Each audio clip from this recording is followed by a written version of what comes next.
Nous sommes Julie Marchand et Pauline Perry, psychologues dans le service d'addictologie du professeur Lançon aux hôpitaux publics de Marseille. À l'occasion du mois sans tabac, nous vous proposons de faire une série de 4 vidéos et pour cette première, nous allons faire le point sur votre consommation.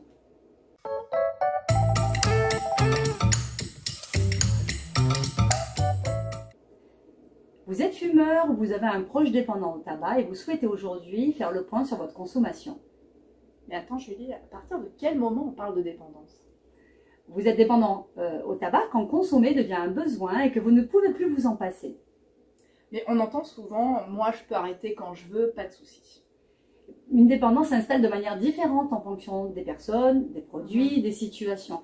C'est un processus qui est progressif où il est difficile de percevoir le passage de la consommation plaisir à l'habitude puis à la dépendance.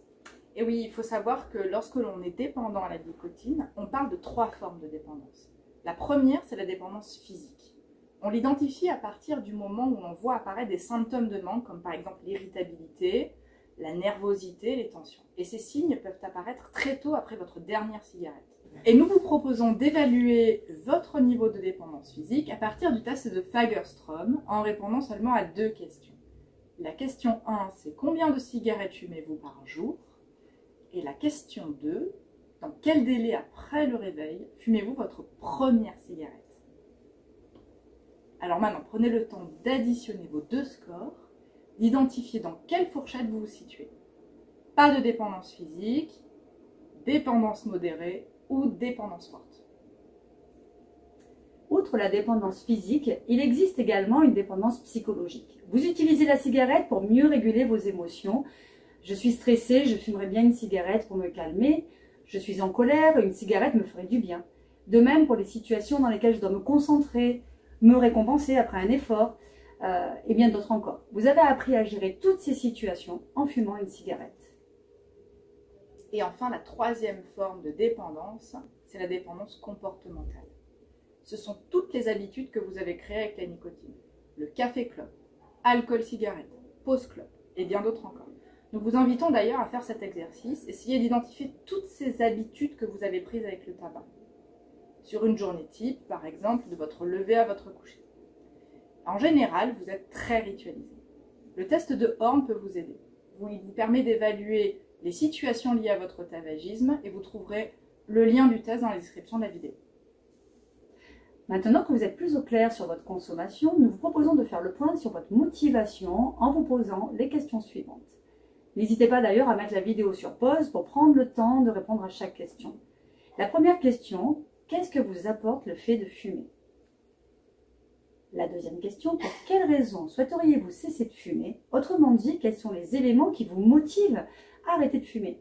Par exemple, pour ma santé, ou cela coûte trop cher, je ne veux pas être un mauvais exemple pour mes enfants. À vous d'y réfléchir. Troisième question, avez-vous peur d'arrêter de fumer? Si oui, mais pour quelles raisons? Cette question vous aide à identifier vos freins pour passer à l'action. J'ai peur de grossir, j'ai peur d'être trop irritable, j'ai peur de ne plus dormir, ou bien j'ai déjà essayé 3 fois d'arrêter sans succès et je n'y arriverai jamais. Et enfin, la 4e question, comment pourrais-je m'y prendre? Ai-je besoin d'être accompagnée par des professionnels? Ou bien je préfère faire cette démarche seule? Je diminue progressivement, j'arrête d'un coup, je me fais aider par un traitement de substitution nicotinique. Il n'y a pas de recette magique et chaque démarche est personnelle et surtout pertinente si elle répond bien à vos besoins. Donc nous espérons que cette vidéo vous apporte un éclairage sur votre consommation actuelle et votre projet d'arrêt. Vous trouverez les liens des questionnaires et du site Tabac Info Service dans la description de cette vidéo. Vous pouvez vous inscrire aussi sur le site Moi Sans Tabac afin de commander le kit d'aide à l'arrêt où vous aurez plein d'outils à l'intérieur. Vous pouvez également retirer ce kit dans les pharmacies affichant l'opération. Et enfin, nous vous proposons régulièrement des groupes en visioconférence et accessibles gratuitement pour vous aider à arrêter de fumer et mieux faire face à vos addictions. À très bientôt dans une prochaine vidéo. À bientôt!